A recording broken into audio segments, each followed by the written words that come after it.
Hello बच्चों, let's read the question. Question says given an account of the rise of socialism in Europe. Question हमसे कहा गया है कि यूरोप में सोशलिज्म का राइज किस तरह से हुआ, उसके बारे में हमें बात करनी है. Let's read about the answer. Socialists were against the private property and saw it as the root of all the social ills of the time.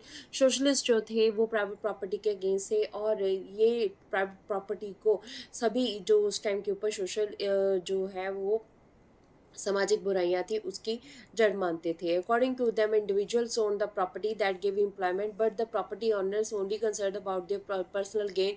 They not at all bothered about the workers who work hard. देखिए उनके accordingly, socialist के accordingly क्या था कि कुछ individuals जो है उनके पास प्रॉपर्टी होती है और वो वर्कर्स को एम्प्लॉयमेंट देते हैं, पर एम्प्लॉयमेंट देने के बाद वो ये भूल जाते हैं कि मैक्सिमम वर्क जो है वो वर्कर्स ही करते हैं जो प्रॉफिट लाते हैं. पर इंडिविजुअल्स जो है वो अपने पर्सनल गेन यानी कि अपने प्रॉफिट के बारे में ही सोचते हैं, वो वर्कर्स के बारे में बिल्कुल भी नहीं सोचते जो उनके लिए इतना काम करते हैं.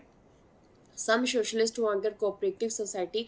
कुछ सोशलिस्ट जो है वो कोऑपरेटिव सोसाइटी के फेवर में थे. And some wanted profit should be share. और कुछ जो है वो प्रॉफिट को शेयर करने के फेवर में थे. तो सोशलिस्ट थिंकर की अगर हम बात करें तो Robert Owen and Louis Blanc हमारे पास है. तो रॉबर्ट ओवन क्या थे? लीडिंग इंग्लिश मैन्युफैक्चरर थे who wanted to build a cooperative society called the New Harmony in Indiana, USA. देखिए लीडिंग इंग्लिश मैन्युफैक्चरर्स जो थे रॉबर्ट ओवन यूएसए के थे और वो एक कोऑपरेटिव सोसाइटी बनाना चाहते थे. उन्होंने एक सोसाइटी बनाई हुई थी जिसका नाम न्यू हार्मनी इन इंडियाना था, यूएसए में. यहाँ पे सब लोगों के लिए जो है इक्वली स्कूल और एक लाइब्रेरी भी ओपन की गई थी. नेक्स्ट हमारे पास लुइस ब्लैंक आते हैं. He wanted the government to encourage cooperatives and replace the capitalist. वो कॉपरेटिव के फेवर में थे और कैपिटलिस्ट को जो है वो रिप्लेस करना चाहते थे कॉपरेटिव से. उसके बाद हमारे पास कार्ल मार्क्स की एंड फ्रेडरिक जो एंजल्स हैं उनके आइडियाज आ जाते हैं. So Marx argued that the industrial society was capitalist. Marx का कहना था कि इंडस्ट्रियल सोसाइटी कैपिटलिस्ट है, कुछ लोगों के पास ही जो है सारी कैपिटल है. So capitalist owned the property and profit. Capitalist जो है उन्होंने सारी प्रॉपर्टी को ऑन किया हुआ था.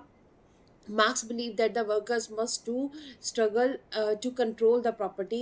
मार्क्स का कहना था कि वर्कर्स को स्ट्रगल करना पड़ेगा ताकि जो है वो प्रॉपर्टी के ऊपर अपना कंट्रोल कर सकें. This could be A communist society. एक कम्युनिस्ट सोसाइटी बनाएगी, वर्कर्स की सोसाइटी बनाएगी. इससे नेचुरल सोसाइटी ऑफ फ्यूचर, ये फ्यूचर की जो है एक नेचुरल सोसाइटी होगी.